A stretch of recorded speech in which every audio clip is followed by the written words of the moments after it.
Zach. I mean, I've been covering your teams a long time, and certainly within the last several years, I'm not sure that I've seen a team play as well that has back-to-back games as your team's played, starting this Classic or this Challenge tournament. Just thoughts, both ends of the floor. Well, you know, coming in, I wasn't sure what we were going to do. You know, we've got really good kids, that I know, and we felt like they were going to play really hard. But I just didn't know how we were going to adjust to some of our other situations, you know, in terms of personnel. And I wasn't sure, you know, having not practiced in this gym very much, I wasn't sure how we'd play in this gym. And today, I think we played for the second game of the year about as good as we can play. Now, I'm going to watch the film tomorrow, and I'll probably be able to show you, you know, 10 or 15 things we've got to get a lot better at if we want to get where we need to be and want to be at the end of the year. So there's definitely a tremendous amount of room for improvement. But I'm not a coach that's going to sit here and try to act like we didn't play really well today, because we did. A big part of that, you know, a lot of time, I mean, you know, I've been around long enough to know that if your players listening to you, you will put them in positions to be successful. And, you know, maybe it's with the fact that you have three big-time seniors, and Hallie, Emily, and Haley, and you got Emily, who's been in the program for a while, Tess, who's been in the program, and they're doing what you tell them to do.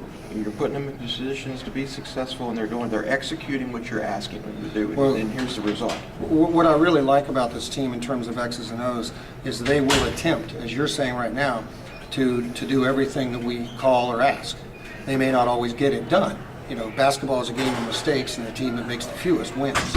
So our job as coaches and a coaching staff is to try to put our kids in a position to be successful and to help them minimize the number of mistakes we have. And I really love this team from that standpoint.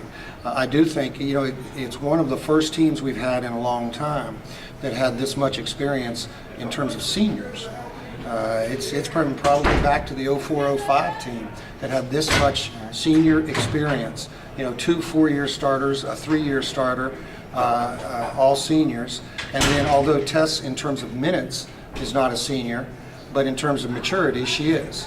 So she's really filling in extremely well, to the point where she's not filling in. She's our point guard. And I thought G did a fantastic job coming off the bench as well. I was very pleased with Kelly Jo Harrison off the bench.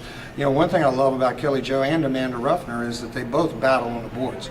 You know, when we sub in the post off of the bench, we can still get a rebound. And that's not always the case sometimes in past years. So there's some uniqueness to this team, and I think that's kind of what you're alluding to. Yeah, another thing about this team, pretty much everybody on it has the potential to score, and when they share the ball like they do, you see what the result is, and they all get involved, and they did a great job of doing it, I thought, today. Well, you used my post-game, because I talked to him in the post-game about 2 things. I was extremely happy with the way we came out at halftime.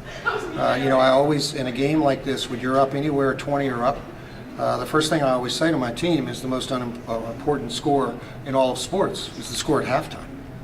And so we just really hammer that at home. And so I was very pleased that the first 5 minutes of the second half, we may not have increased the lead, I'm not sure what the stats will show, but they didn't get into the lead.